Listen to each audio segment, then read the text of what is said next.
Shalom. Puji Tuhan, kita boleh berkumpul tempat ini. Mari kita siapkan hati dan pikiran kita sembah Dia, kita agungkan Dia. Mari kita satu hati dalam doa. Terima kasih Tuhan, kami ucap syukur karena Engkau Allah yang begitu baik, Engkau Allah yang begitu mengasihi setiap kami Tuhan, sehingga kami boleh ada sebagaimana kami ada, dan kami boleh menikmati satu hari lagi berada di dalam pelataran-Mu. Biarlah Tuhan kesempatan ini kami pergunakan sebaik-baiknya Tuhan untuk hormat kemuliaan nama-Mu. Dan saat ini Tuhan, Kau layakkan siapa di kami, Kau kuduskan setiap kami, ampuni segala dosa perbuatan kami, baik yang kami lakukan dengan sengaja maupun tak sengaja, supaya kami boleh berkenan di hadapan-Mu, terlebih lagi boleh menyukakan hati-Mu Tuhan. Saat ini Kau proteksi segala kehidupan kami, keluarga kami, segala apa yang kami miliki, yang kami tinggalkan, kami mau serahkan semuanya ke dalam tangan-Mu. Saat ini kami mau bersatu hati. Jika kuasa kegelapan, roh jahat, kuasa kedagingan, segala yang berkenan di hadapan-Mu, yang ingin mengganggu persekutuan kami dengan Engkau, kami bersatu hati, kami katakan hancurkannya di dalam nama Tuhan Yesus. Biarlah Tuhan curang kuasa Roh Kudus-Mu itu yang menjamah setiap kami, sehingga kami pulang dari tempat ini, kami pulang membawa berkat, sukacita, damai sejahtera yang daripada-Mu. Teringat teman-teman kami yang masih dalam perjalanan, Kau hindarkan tempat ini yang selamat. Jika mereka yang tidak bisa dalam saat ini Tuhan, Engkau Allah yang sanggup berdiri setiap satu persatu, sehingga mereka di lain waktu boleh bersama-sama berkumpul beribadah memuji-muliakan nama-Mu. Juga mereka yang hari ini menikmati hadirat-Mu bersama-sama dengan ibadah online Tuhan. Oh Tuhan, Kau berkati, biarlah mereka juga menerima berkat yang sama seperti kami hadir saat ini Tuhan. Terpujilah nama-Mu Tuhan. Kami serahkan doa ini hanya di dalam tangan-Mu. Biarlah tangan kasih-Mu menyertai setiap kami. Hanya di dalam nama Tuhan Yesus Kristus. Haleluya. Biarlah kami boleh merasakan hadirat-Mu Tuhan. Segenap hati kami, segenap jiwa kami hanya tertuju kepada-Mu, karena Engkau sumber segalanya bagi setiap kami Tuhan. Kuasa-Mu yang tak terbatas, itu yang melingkupi setiap kami.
Dengan segala keterbatasan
Glory, haleluya. Terima kasih. Haleluya. Di dalam-Mu, glory, haleluya. Di kita. Haleluya. Glory, haleluya.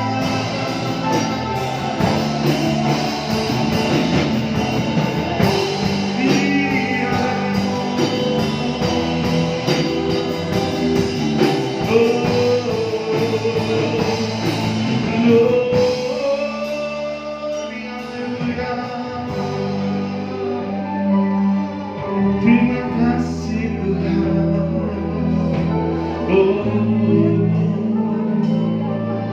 Haleluya. Sebab Kau besar, perbuatanmu ajaib, tiada seperti Engkau, tiada seperti Engkau. Sebab Kau besar, perbuatanmu ajaib, tiada seperti Engkau, tiada seperti Engkau.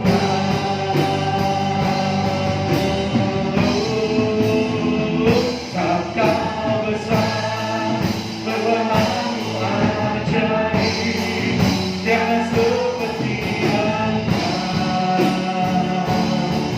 tiada seperti Engkau. Sebab Kau besar, perbuatanmu ajaib, tiada seperti Engkau, tiada seperti Engkau. Sebab Kau besar,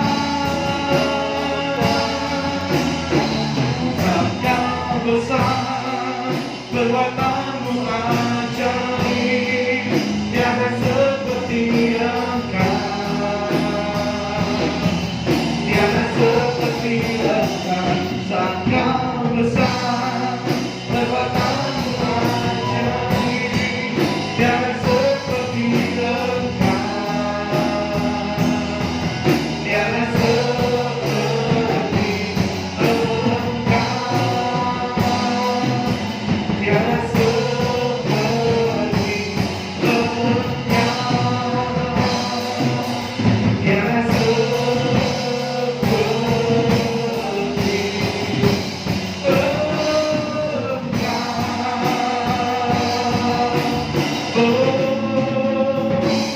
Amin. Berikan suasana yang paling meriah bagi Tuhan kita. Haleluya. Kami percaya Tuhan, segenap hati kami ucap syukur karena Engkau adalah sumber segalanya bagi setiap kami, dan kami sebagai anak-anak-Mu yang pemenang, bahkan lebih dari pemenang. Pujilah nama-Mu Tuhan, yang percaya bersama-sama katakan iman. Amin. Berikan suasana yang paling meriah bagi Tuhan kita. Haleluya.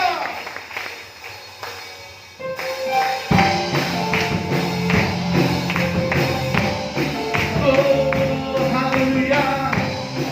Glory bagi-Mu Tuhan.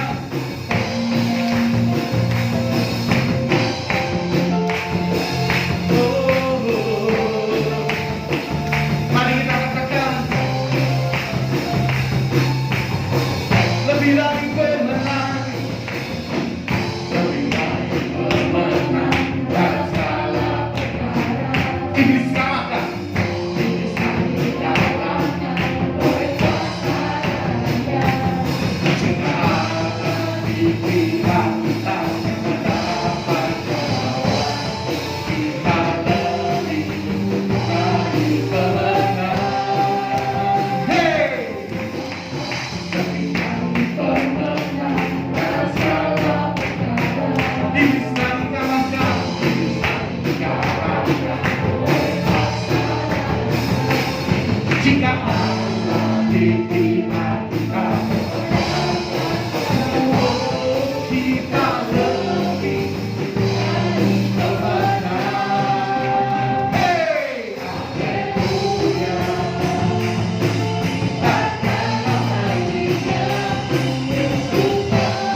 Balik kanan saudara, berikan sorak-sorai yang paling meriah untuk Tuhan kita.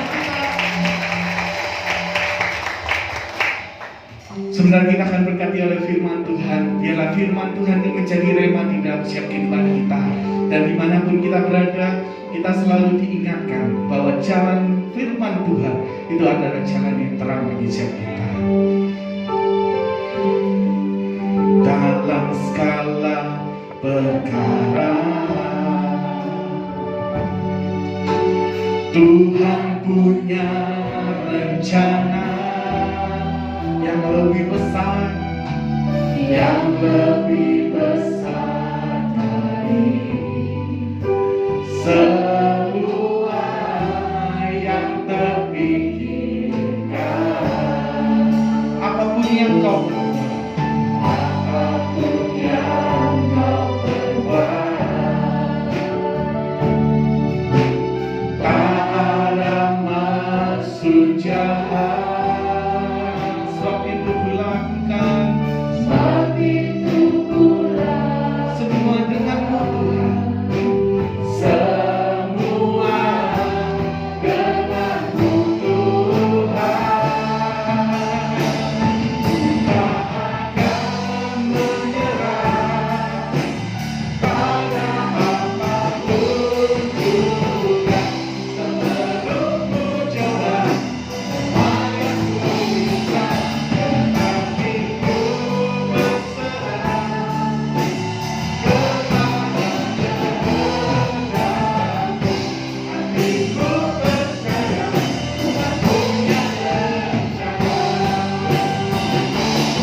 izinkan terjadi, kami yakin Engkau selalu turut bekerja untuk mendatangkan kebaikan.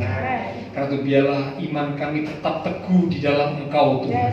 Sekali kami percaya Tuhan Yesus, maka sampai akhir hidup kami tetap iman percaya kami hanya kepada Tuhan Yesus Kristus sebagai satu-satunya Allah, Tuhan dan Juru Selamat dalam hidup kami. Terima kasih buat kesempatan sore hari ini. Kami boleh datang di rumah Tuhan. Kami sampaikan puji-pujian, sorak-sorai syukur kami dari hati yang sungguh mengasihi Tuhan. Kami yakin setiap pujian yang kami sampaikan boleh menyenangkan hati Tuhan. Tuhan hadir bersemayam di atas pujian umat-Mu. Terima kasih buat kehadiran-Mu. Kami hargai, kami hormati kehadiran-Mu. Kami mau buka hati kami lebih lagi, akan mengambil sikap seperti Maria untuk duduk diam di bawah kaki Tuhan, menerima firman kebenaran yang saat kami butuhkan. Kata mari urapi setiap kami ya Roh Kudus. Beri kami hati seorang hamba, telinga seorang murid, sehingga setiap benih firman yang akan ditaburkan tidak berlalu dengan sia-sia, melainkan firman Tuhan sungguh boleh tertanam, berakar, bertumbuh dan berbuah di dalam hidup kami. Hidup kami semakin diubah, iman rohani kami semakin didewasakan menjadi seperti yang Tuhan kehendaki. Roh Kudus, urapi pula hamba-Mu yang terbatas. Taruh pikiran dan perkataan Kristus pada diri hamba-Mu. Adalah Tuhan yang berkata-kata melalui bibir hamba-Mu. Sebagai pesan Tuhan bagi setiap kami saat ini, kami umat-umat Tuhan siap untuk menerimanya. Di dalam nama Tuhan Yesus Kristus, semua yang siap diberkati dengan firman Tuhan bersama kita berkata amin. Silakan kembali Bapak Saudara. Ya. Shalom, puji Tuhan. Ya. Kita bersyukur untuk segala kebaikan Tuhan atas kehidupan kita sampai hari ini tetap kemurahan Tuhan, kebaikan Tuhan menyertai perjalanan hidup kita. Ya. Nah, malam ini kita akan kembali sama-sama belajar firman Tuhan. Judul firman Tuhan pada malam ini adalah menjadi pemenang. Ya, sekali lagi menjadi pemenang. Ya, saya tidak janjian dengan Erik ya sebagai WL, tapi lagu-lagu yang kita sampaikan, kita nyanyikan tadi menyatakan sesuai dengan firman yang akan kita terima, yaitu menjadi pemenang. Ya. Nah, kita akan buka Alkitab kita dari kitab 1 Samuel pasal yang ke-17 di ayat yang ke-50. 1 Samuel pasal yang ke-17 di ayat yang ke-50. Bapak Ibu kasih sekat 1 Samuel pasal 17, karena kita akan melihat beberapa ayat yang lain di 1 Samuel pasal 17. Jadi kita bisa membuka dengan cepat ya. Di awal kita baca ayat yang ke-50 saja ya. 1 Samuel 17 ayat yang ke-50. Demikian firman Tuhan. Demikianlah Daud mengalahkan orang Filistin itu dengan umban dan batu. Ia mengalahkan orang Filistin itu dan membunuhnya tanpa pedang di tangan. Amin. Ya. Nah, Bapak Ibu Saudara, kisah tentang Daud melawan Goliat ini pasti sudah sangat kita tahu. Bahkan sebagian kita mungkin sudah menghafal cerita ini. Tapi setiap kali saya pribadi membaca kisah ini, saya mendapat kekuatan, saya mendapat peneguhan, saya mendapat penghiburan dari kisah yang sederhana, dari kisah yang sering kita dengar, namun luar biasa. Bagaimana tidak seorang pemuda ya yang tidak diperhitungkan, dia hanya datang ke medan peperangan bukan untuk perang. Dia diutus oleh ayahnya Isai. Ya, ayahnya bilang kepada Daud, Daud pergi ke medan peperangan, tengok kakak-kakakmu. Karena 3 kakak Daud, kakak pertama, kedua, dan ketiga, Eliab, Abinadab, dan Syama, itu maju berperang sebagai tentara-tentara Israel. Nah, waktu itu Israel sedang berhadapan dengan Filistin. Kita tahu Filistin menjagokan gitu ya. Ada satu pahlawannya yang luar biasa yang bernama Goliat, tinggi, besar, dengan peralatan perang yang lengkap. Goliat menantang siapa di antara orang Israel yang berani maju menghadapi Goliat. 1 lawan 1, duel, menjadi perwakilan bagi bangsa masing-masing. Kalau Goliat kalah, Filistin akan tunduk kepada Israel. Tapi kalau wakil atau utusan dari Israel itu kalah, maka Israel yang akan tunduk kepada Filistin. Kemenangan sebuah bangsa ditentukan oleh satu orang, entah itu Goliat, entah itu perwakilan dari Israel. Nah, tidak ada seorang pun yang berani maju menghadapi Goliat, ya. Tetapi singkat cerita, Daudlah orang yang berani maju. Meskipun dia datang ke medan peperangan bukan untuk tujuan perang, namun ketika dia mendengar, dia tahu apa yang sedang terjadi, dia akhirnya memberanikan diri untuk maju menghadapi Goliat. Singkat cerita, Daud mengalami kemenangan. Seseorang yang tidak diperhitungkan, seseorang yang secara akal pikiran manusia tidak akan mungkin bisa menghadapi Goliat, musuh yang kuat, namun ternyata justru orang itulah yang mengalami kemenangan. Nah, Bapak Ibu Saudara, kita akan belajar dari kisah ini pada malam ini dengan cepat. Mengapa Daud sebagai seorang muda yang tidak diperhitungkan, ya, tapi justru Daudlah yang bisa mengalami kemenangan, mengalahkan Goliat, membunuh Goliat. Apakah yang menjadi kunci rahasia kemenangan Daud? Nah, mari kita akan lihat dan belajar. Karena saya yakin Bapak Ibu Saudara saya semua kita juga pasti rindu untuk menjadi pemenang. Amin. Masalah banyak terjadi dalam ini, tetapi firman Tuhan berjanji Ya kalau kita jadi umat Tuhan sungguh-sungguh seperti pujian yang kita sampaikan tadi, lebih dari pemenang. Itu janji Tuhan. Tapi kenyataannya ada umat Tuhan yang tidak mengalami kemenangan. Padahal janji kemenangan, pujian kemenangan sering kita sampaikan, sering kita terima, sering kita ucapkan. Tapi kenapa kita tidak mengalami kemenangan? Ayo kita akan belajar. Mengapa Daud seorang yang tidak diperhitungkan, tetapi justru Daudlah yang bisa mewakili Israel maju melawan Goliat, mengalahkan Goliat dan mengalami kemenangan yang luar biasa. Kita akan belajar. Yang pertama, kita buka dari kitab 1 Samuel pasal yang ke-17 di ayat yang ke-10 sampai dengan ayat yang ke-11. 1 Samuel 17 ayat 10 mulai. Pula kata orang Filistin itu, aku menantang hari ini barisan Israel, berikanlah kepadaku seorang, yaitu seorang utusan atau wakil, supaya kami berperang seorang lawan seorang, duel 1 lawan 1. 11. Ketika Saul dan segenap Israel mendengar perkataan orang Filistin itu, sekali lagi mendengar perkataan orang Filistin itu, maka cemaslah hati mereka dan sangat ketakutan. Yang pertama, di tengah orang Israel mendengar perkataan Filistin, Saul, kakak-kakak Daud, prajurit-prajurit Israel yang lain mendengar perkataan orang Filistin yang membuat mereka akhirnya jadi takut, cemas, merasa tidak mampu, merasa tidak berdaya. Daud justru membuat keputusan untuk lebih mendengar suara Tuhan. Jadi yang pertama, Daud bisa menjadi seorang pemenang karena Daud lebih memilih untuk mendengar suara Tuhan daripada suara lawan.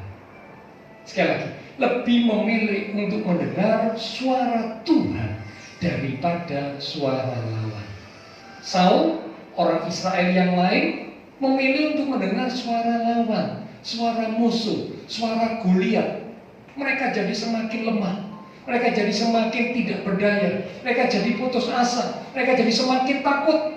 Tetapi Daud karena memilih mendengar suara Tuhan, maka itulah yang membuat Daud muncul keberanian, dan Daud berani untuk menghadapi Goliat, dan akhirnya Daud mengalami kemenangan.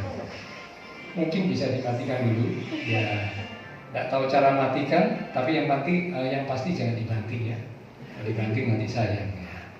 Lupa nggak di silent ya. Oke.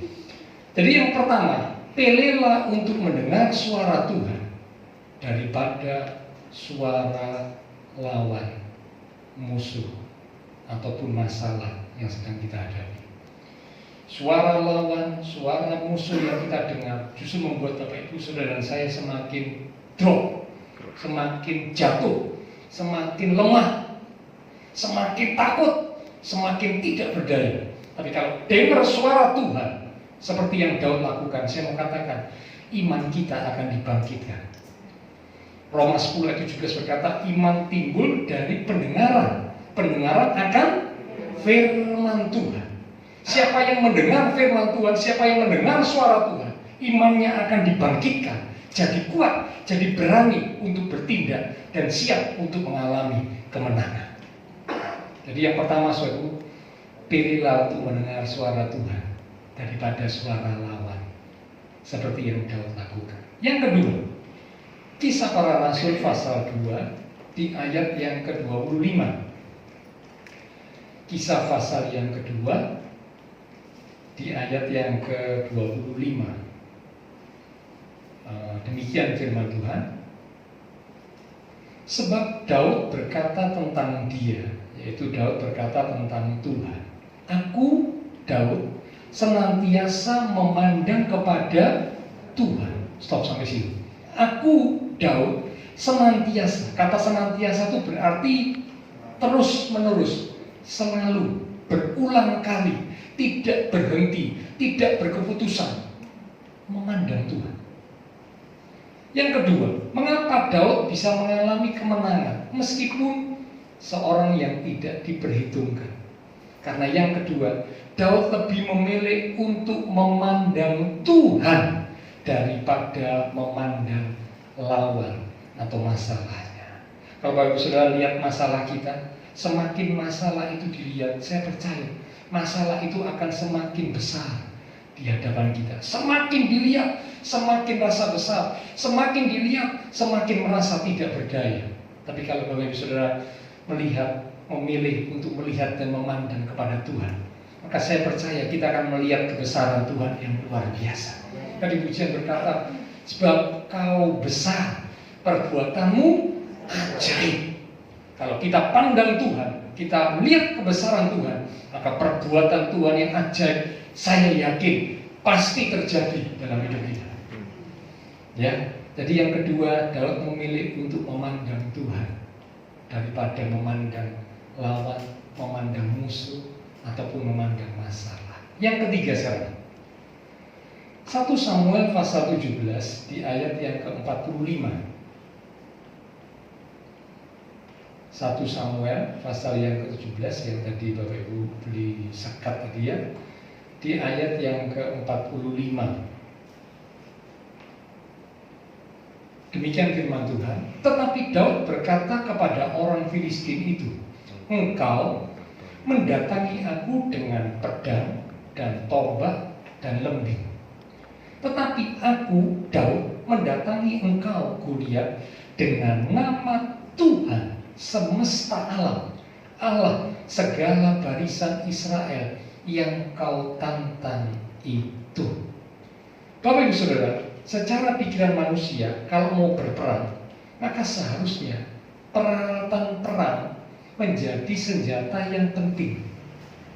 Kalau seorang mau berperang, maka seharusnya secara pikiran manusia ya, hal yang terpenting yang perlu dibawa itu adalah perlengkapan atau senjata untuk perang.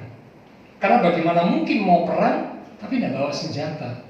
Ini kan namanya konyol, namanya bunuh diri. Ini menurut pikiran manusia ya.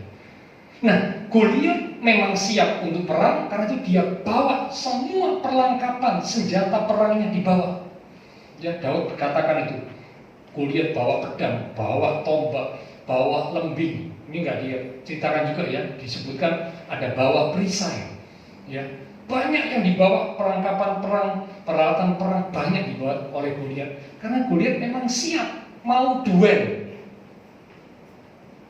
Tapi Daud yang memang tidak diperhitungkan. Daud berkata, aku mendatangi engkau dengan nama Tuhan semesta alam, Allah dari Israel yang kau tantang itu.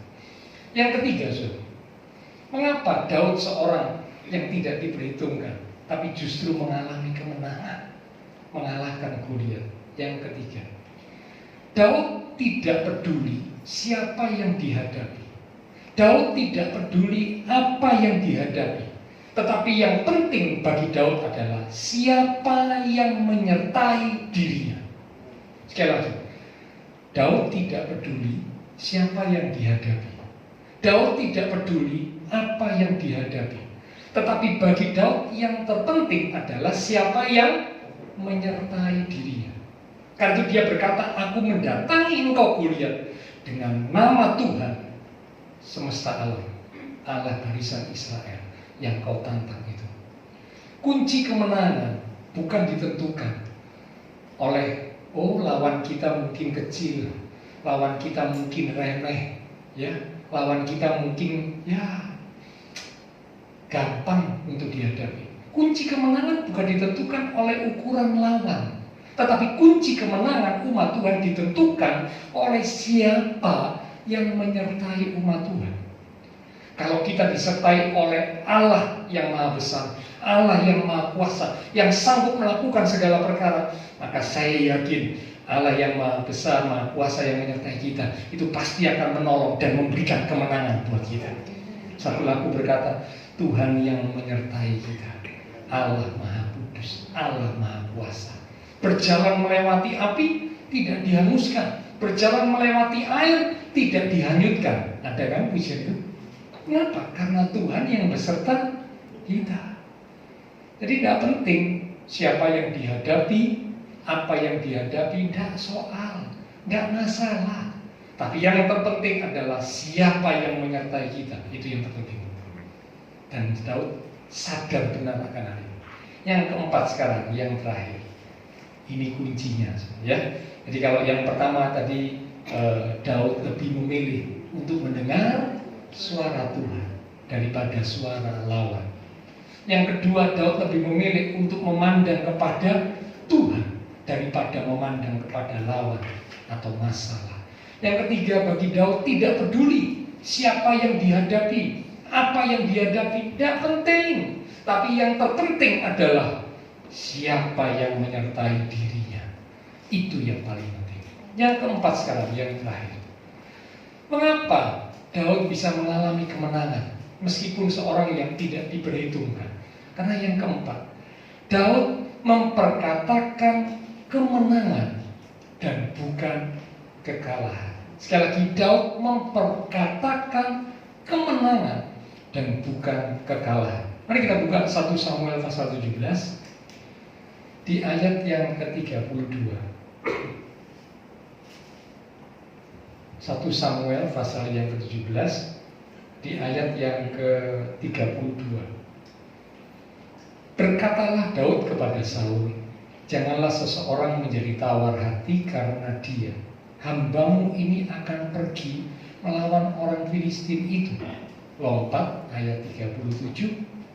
Pula kata Daud, Tuhan yang telah melepaskan aku dari cakar singa dan dari cakar beruang. Ini pengalaman di masa lalu Daud. Dia Tuhan juga akan melepaskan aku dari tangan orang Filistin itu. Kata Saul kepada Daud, pergilah, Tuhan menyertai engkau. Ayat 46. Hari ini juga Tuhan akan menyerahkan engkau. Ini perkataan Daud kepada Goliat. Hari ini juga Tuhan akan menyerahkan engkau ke dalam tanganku, dan aku akan mengalahkan engkau dan memenggal kepalamu dari tubuhmu. Hari ini juga aku akan memberikan mayatmu dan mayat tentara orang Filistin kepada burung-burung di udara dan kepada binatang-binatang liar, supaya seluruh bumi tahu bahwa Israel mempunyai Allah. Nah, Bapak Ibu Saudara, saya tanya, kalau Bapak Ibu baca di ayat yang ke-46, Daud sudah menang atau belum? Belum. Daud masih belum mengalami kemenangan, belum. Saya kasih tahu, Goliatnya masih berdiri tegak. Masalahnya masih ada di depan Daud. Mata Daud melihat Goliatnya masih ada, masih hidup, siap untuk mengalahkan Daud. Tetapi Daud bisa membuat statement, membuat pernyataan, mengucapkan perkataan kemenangan. Tuhan akan menyerahkan engkau ke dalam tanganku. Luar biasa. Kemenangan dalam peperangan itu sebenarnya dimulai dari perkataan. Saya ulang ya. Kemenangan di dalam peperangan itu sebenarnya dimulai dari perkataan. Karena mengapa? Perkataan itu punya dampak. Perkataan itu punya kuasa. Beberapa waktu yang lalu saya pernah menyampaikan, tapi ini sedikit mengulang ya. Perkataan kita itu diibaratkan seperti benih. Amsal 18 ayat 21 berkata, hidup dan mati dikuasai lidah, siapa suka memakannya akan memakan buah. Kata memakan buah, mengemakan perkataan, memakan buah. Berarti kalau ngomong itu diibaratkan seperti sedang menabur benih. Saat kita ngomong, saat kita berucap sesuatu itu seperti menabur benih. Nah, orang yang menabur benih satu saat dia akan mendapat hasil atau buahnya. Karena dikatakan siapa suka menggunakan perkataan, dia akan memakan, dia akan mendapat buahnya. Perkataan itu diibaratkan seperti sebuah benih. Kalau kita nabur benih yang baik, buahnya juga akan buah yang baik. Tapi kalau kita nabur benih yang buruk, benih yang tidak baik, buahnya juga akan buruk. Tidak mungkin toh nabur benih yang buruk, buahnya baik. Wah, itu tidak mungkin. Itu kalau sampai terjadi, berarti buahnya bukan dari buah yang kita tabur, ngambil punyanya orang, ya. Bahasa kerennya nyolong, ya. Nyolong punyanya orang lain, punyanya tetangga, punyanya orang lain, disikat, diserobot. Nggak mungkin. Siapa yang menabur, dia akan menuai. Apa yang ditabur, itu yang dituai. Nabur benih yang baik, dapat buah yang baik. Nabur benih yang tidak baik, buahnya juga tidak baik. Ini Alkitabiah. Perkataan kita itu seperti benih. Orang yang mengucapkan perkataan itu seperti sedang menabur benih. Benih yang ditabur memang tidak langsung, tidak instan kita menerimanya. Tetapi percayalah, ada waktunya benih itu akan tumbuh dan memberikan buah untuk kita. Kita ada seperti hari ini karena benih perkataan yang pernah kita tabur di masa yang lalu. Perkataan yang kita tabur hari ini, benih yang kita tabur hari ini, itu akan berdampak pada hidup kita di masa depan. Amin. Loh iya, ini firman Tuhan tuh. Siapa suka mengemakannya akan memakan buah. Bahkan Alkitab berkata, Bilangan pasal 14 ayat 28, ini ayat yang terkenal, saya suka ayat ini. Ayat ini berkata, apa yang kau katakan di hadapanku, ini Tuhan yang ngomong ya, apa yang kau ucapkan, kau katakan di hadapanku, maka aku Tuhan akan melakukannya. Luar biasa. Saudara ngomong sesuatu, perkataan saudara itu mampu untuk membuat Tuhan itu mengubah dan melakukan sesuatu dalam hidupmu dan hidup saya. Karena apa yang kau ucapkan, Tuhan bilang begitu, aku Tuhan akan melakukannya. Perkataan seperti benih, perkataan kita mampu untuk membuat dan menggerakkan Tuhan melakukan sesuatu atas hidup kita sesuai dengan ucapan kita. Nah, main-main, saudara. Bahkan Alkitab berkata, dari perkataan kita bisa untuk memberkati, tapi dari perkataan kita juga bisa untuk mengutuk. Yakobus pasal 3 di ayat yang ke-9. Perkataan bisa memberkati, namun perkataan itu juga bisa mengutuk. Jadi ternyata perkataan begitu penting dalam hidup umat Tuhan. Jangan bilang begini, alah Pak, cuma ngomong aja. Loh, gak bisa. Kita umat Tuhan gak bisa begitu, saudara. Perkataan kita itu sangat penting. Seperti benih. Apa yang kita katakan Tuhan lakukan. Ya, bahkan perkataan ini bisa membuat berkat datang dalam hidup kita. Atau sebaliknya, perkataan bisa membuat kutuk yang datang dalam hidup kita. Nah, karena itu, ini tips yang terakhir, saudara.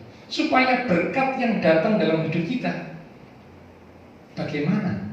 Apa yang harus kita ucapkan? Apa yang harus kita perkatakan? Apa yang harus kita lakukan supaya berkat yang datang dalam hidup kita? Yang pertama, belajarlah untuk mengatakan apa yang Tuhan katakan. Sekali lagi, belajarlah untuk mengatakan apa yang Tuhan katakan.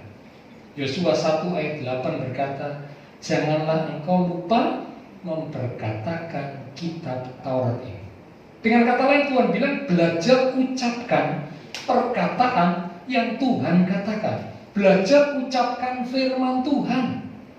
Kalau saudara nyanyi bagus, kata-kata pujian rohani selalu berkata, ya, engkau Tuhan yang baik, engkau Tuhan yang berkuasa, engkau Tuhan penolongku, engkau Tuhan gunung batuku. Ini memperkatakan firman Tuhan. Itu akan mendatangkan berkat buat hidup kita. Memperkatakan firman Tuhan mendatangkan berkat untuk hidup kita. Yang kedua, tips yang kedua, jikalau satu saat pikiran kita sedang kacau, namanya manusia kan bisa ya, pikiran itu kacau. Siapa yang tidak pernah pikiran kacau? Tidak ada, saudara. Semua pasti setuju ya. Pernah satu ketika pikiran kita ini kacau, pikiran kita ini kalut. Nah, orang yang pikirannya kacau, biasanya pikirannya itu cenderung berpikir yang negatif. Betul atau tidak? Oh iya. Orang kalau pikirannya kacau, kalut, pikirannya condong kepada negatif. Namanya pikiran kacau ya. Nah, kalau pikiran kita kacau, pikiran kita lagi negatif, tips yang kedua, saya mau katakan, lebih baik diam. Sekali lagi, kalau pikiran lagi kacau, stop bicara, diam. Karena Amsal pasal 6 ayat yang kedua berkata, ayo lihat sebentar. Amsal pasal 6 di ayat yang kedua. Demikian firman Tuhan, engkau terjerat dalam perkataan mulutmu, tertangkap dalam perkataan mulutmu.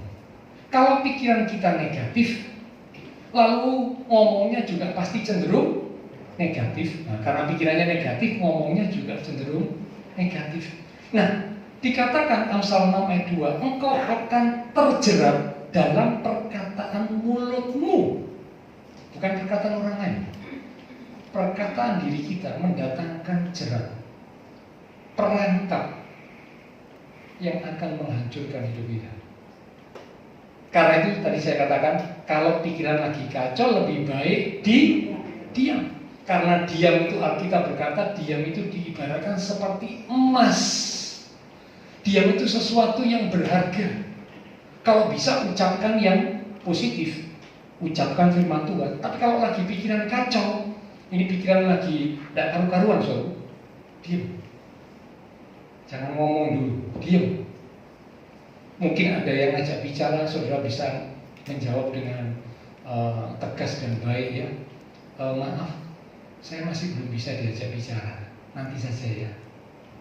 Daripada saudara ngomongnya membuat jerat buat kita, mendatangkan kehancuran buat kita. Jangan, lebih baik diam aja. Diam aja lebih baik. Ya. Yang ketiga, tips yang terakhir. Jadi kalau tips yang pertama, belajar memperkatakan perkataan Tuhan, supaya itu mendatangkan berkat buat kita. Yang kedua, kalau pikiran lagi kacau, pikiran lagi dalam kondisi yang ya mungkin ada tekanan dan sebagainya, diam, jangan ngomong, supaya jangan sampai mengucapkan hal negatif lalu menjadi jerat buat diri kita sendiri, menghancurkan hidup kita. Jangan. Yang ketiga sekarang, tips yang terakhir, jangan katakan keadaan Anda, tapi katakanlah harapan Anda. Ini sulit juga ya, saya juga belajar itu hari ini. Jangan katakan keadaan Anda, tetapi katakanlah harapan Anda. Kalau kita lagi susah, lagi punya masalah, cenderungnya kita pasti ngomong gini, aduh hidup kok susah, masalah kok nggak selesai-selesai, aduh hidup kok berat, aku nggak kuat Tuhan. Keadaannya kan begitu. Dan kalau mengucapkan gitu bohong nggak sih? Enggak. Memang itu sesuai dengan faktanya, sesuai dengan keadaannya. Tidak salah sebenarnya. Tetapi kalau Bapak Ibu Saudara rindu supaya perkataan itu mendatangkan berkat buat kita, jangan mengucapkan, jangan mengatakan keadaan kita, jangan. Tapi katakan apa harapan kita. Katakan apa harapan kita. Loh, berarti lah bohong Pak? Enggak bohong. Saudara bisa ngomong begini, Tuhan, memang aku tahu saat ini aku sedang dalam masalah, aku sedang dalam pergumulan. Tetapi aku yakin, ini harapan ya, harapan kita. Aku yakin Tuhan yang beserta aku itu Allah yang Maha Kuasa, Allah yang peduli, Allah yang tidak pernah meninggalkan aku, Allah yang selalu memberikan pertolongan tepat pada waktunya. Karena itu aku yakin Tuhan, meskipun hari ini kesulitan sedang ada dalam hidupku, aku yakin bersama dengan Tuhan aku akan mengalami kemenangan seperti yang Daud alami. Itu juga akan terjadi dalam hidup. Ini berarti saudara sedang mengucapkan harapan. Saudara tahu keadaannya memang lagi ruwet, lagi masalah ini, problem. Sadar, tahu, tapi saudara mengatakan harapan bahwa Tuhan akan menolong kita tepat pada waktunya. Saul seorang contoh seorang yang mengucapkan fakta. Yuk lihat sebentar ya, dari ayat yang terakhir. 1 Samuel pasal 17 ayat yang ke-33. 1 Samuel pasal 17 ayat 33. Apa perkataan Saul? Tetapi Saul berkata kepada Daud, tidak mungkin engkau dapat menghadapi orang Filistin itu, Goliat, untuk melawan dia. Sebab engkau Daud masih muda, tidak punya pengalaman. Ya, sedang dia Goliat sejak dari mudanya telah menjadi prajurit. Saul mengucapkan fakta, kondisi keadaan yang nyata. Memang secara pikiran manusia dilihat bahwa kondisinya Daud tak mungkin menang. Mengapa? Karena Daud masih muda, belum terlatih dalam medan peperangan. Memang pernah dia mengembalakan kambing domba, tapi Daud belum pernah mengikuti maju dalam medan peperangan, belum pernah. Sementara Goliat sudah dilatih semenjak muda jadi prajurit. Dan sekarang Goliat bukan muda lagi, seorang yang sudah cukup matang, seorang yang punya pengalaman banyak dalam soal perang. Karena itu perkataan Saul ini nggak salah. Tapi saya mau kasih tahu Bapak Ibu Saudara, karena Saul mengucapkan sesuai fakta keadaan, Saul tidak mengalami kemenangan. Daud mengucapkan tidak sesuai fakta. Aku akan mengalahkan orang itu, aku akan membunuh orang itu. Nggak sesuai fakta, nggak sesuai kenyataan. Tapi justru Daud yang mengalami kemenangan. Mari kita mau belajar untuk memperkatakan ya bukan fakta atau kenyataan, tetapi kita perkatakan harapan yang menunjukkan iman percaya kita kepada Tuhan. Ya, belum terjadi, belum, tapi kita ucapkan, kita perkatakan, karena itu akan mendatangkan berkat atas hidup kita. Saat Bapak Ibu Saudara mengucapkan perkataan harapan, maka itu seperti sedang membawa kita berada di jalan yang menuju kepada kemenangan. Tapi saat kita mengatakan sesuai dengan fakta keadaan yang ada, kita sedang keluar dari jalan yang menuju kemenangan. Mana yang kita pilih?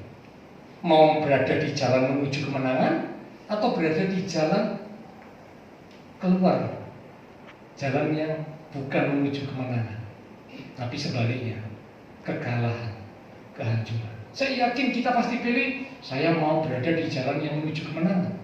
Mari ucapkan, bukan fakta kita, bukan keadaan kita, tapi harapan kita yang menunjukkan iman percaya kita kepada Tuhan. Ayat penutup yang terakhir kita akan baca dalam kitab 2 Korintus. Silakan selain pemusik layar mimbar untuk maju ke depan. 2 Korintus pasal 2 di ayat yang ke-14. Demikian firman Tuhan. Tetapi syukur bagi Allah yang dalam Kristus selalu membawa kami di jalan kemenangannya. Amin. Stop sampai situ ya. Di dalam Kristus selalu membawa kami, membawa kita umat Tuhan di jalan kemenangan. Yang percaya akan mengalami. Amin. Yang tidak percaya ya sudah lewat sudah. Ya mari kita menjadi orang-orang yang sungguh-sungguh percaya. Kita akan datang kepada Tuhan lewat satu pujian. Kita akan katakan, hanya kepadamu, oh Yesusku, kuserahkan semua beban hidupku, dan aku percaya bersamamu aku akan dipulihkan, aku akan berkemenangan.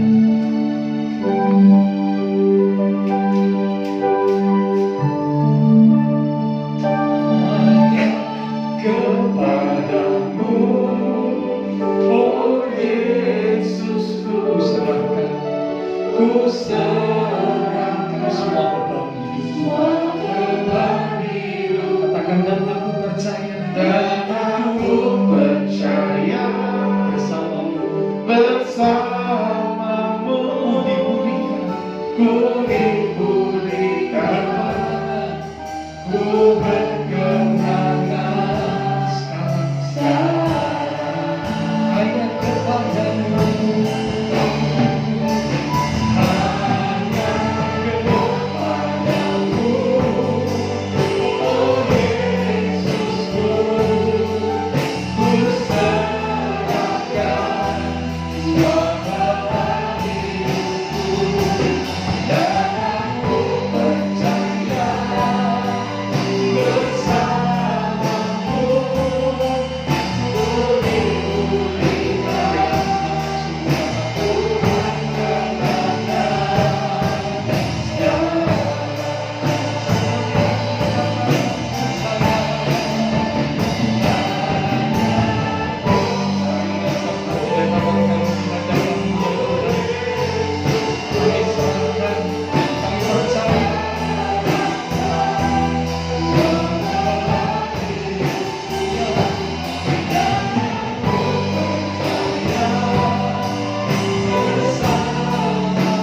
belajar dari pengalaman Daud, seorang yang tidak diperhitungkan, tetapi justru bisa melawan dan mengalahkan Goliat, menjadi pemenang yang sesungguhnya. Tips atau kuncinya, Tuhan sudah beritahukan kepada kami. Daud lebih memilih untuk mendengar suara Tuhan, firman Tuhan, daripada perkataan musuh, lawan, ataupun manusia. Daud lebih memilih untuk memandang kepada Tuhan daripada memandang musuh ataupun masalah. Daud memperkatakan perkataan kemenangan, tidak peduli apa yang dihadapi, tidak peduli siapa yang dihadapi, tapi yang terpenting bagi Daud adalah siapa yang menyertai dirinya. Itulah sebabnya Daud mengucapkan perkataan kemenangan. Dan ketika Daud mengucapkannya, maka terjadilah berkat anugerah Tuhan itu mengalir dalam hidupnya. Dan Daud hanya berada di jalan kemenangan yang membawa Daud boleh menjadi pemenang di dalam Tuhan. Hamba terbatas untuk berkata-kata. Roh Kudus ingatkan setiap firman kebenaran yang sudah kami terima, sehingga sungguh kami boleh mengalami kemenangan yang Tuhan sediakan buat kami. Terima kasih Tuhan. Dalam nama Tuhan Yesus Kristus kami sudah berdoa. Amin. Sama-sama kita akan bangkit diri. Kita akan satu dalam doa. Mari kita berdoa.